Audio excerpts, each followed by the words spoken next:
Good morning, the Carolina viewer. Today, the April 30, in the Vietnamese community in Charlotte, we have the uh, Fall of the Saigon. Today, we have the question with Mr. Peter Flink about how he thinking about uh, Fall of Saigon. Good morning, sir. Can you tell the good morning to the Carolina viewer? Well, good morning, everybody. And I vividly remember being downtown Saigon back in 1966. How about your talk about April 30, the day Saigon died? Well, having remembered it, it was even more vivid the day Saigon died. And of course, at that time, it was watching it on TV and watching the escape and seeing the travesty of what was going on.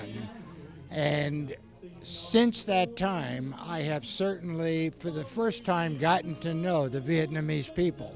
When I was stationed there, it was just people going up and down the street and other South Vietnamese soldiers and so forth. But really, they were not friends. They were not anything other than residents of a country that I was over to help. Since I've been here, and particularly Vietnam Vets of America, and I've gotten to know Bong, and I've not gotten to know a number of the people in the Vietnamese community, and the warmth, the generosity, the faith of the Vietnamese people is something I had never experienced, and it has enriched my life to be able to participate.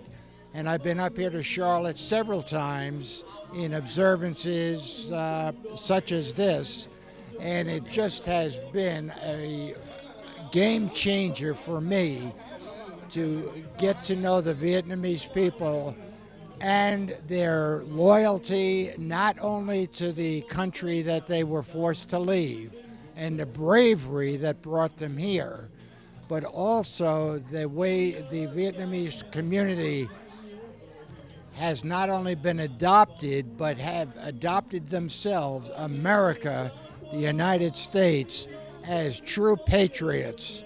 And although there are tears to be shed, there is also the joy of a new life. And knowing a lot of this is in the will of God, and that God has led and directed a number of the people here. So it's my prayer that that will continue.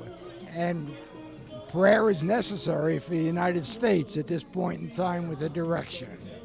Thank you very much for about you thinking about the April 30, Saigon, fall of Saigon, and then today, the 2023, after 38 years, do you have a sort of message for the next generation of the Vietnamese next generation?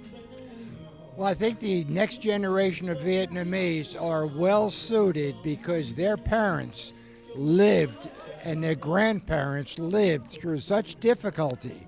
They see what's going on here in the United States, and they are not falling into the trap of many of the native-born Americans that have been here for generations who have taken so much for granted. And I know the parents and the grandparents do not allow the children to get away with any of the lies that are going on within our own country. Thank you for you send the message, the fall of Saigon. Please give us your message, especially the young one, please. You have to keep fighting. It's nothing that goes away.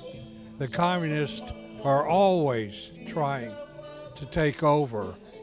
All my life I have fought against them. And there's no middle road, because communism is the lowest form of life on earth. They destroy everything they touch. So it sounds great. They say, we'll make you all equal. They'll make you all equally poor. So I say to the young people, you need to get up because it's a long, hard fight every day. It's not something you can, well, I'll get around to it someday. You get around to it, you have nothing because they'll take it away. They study you. They use everything you have against you, especially your religion. Thank you very much for you give us the message. Thank you very, very much.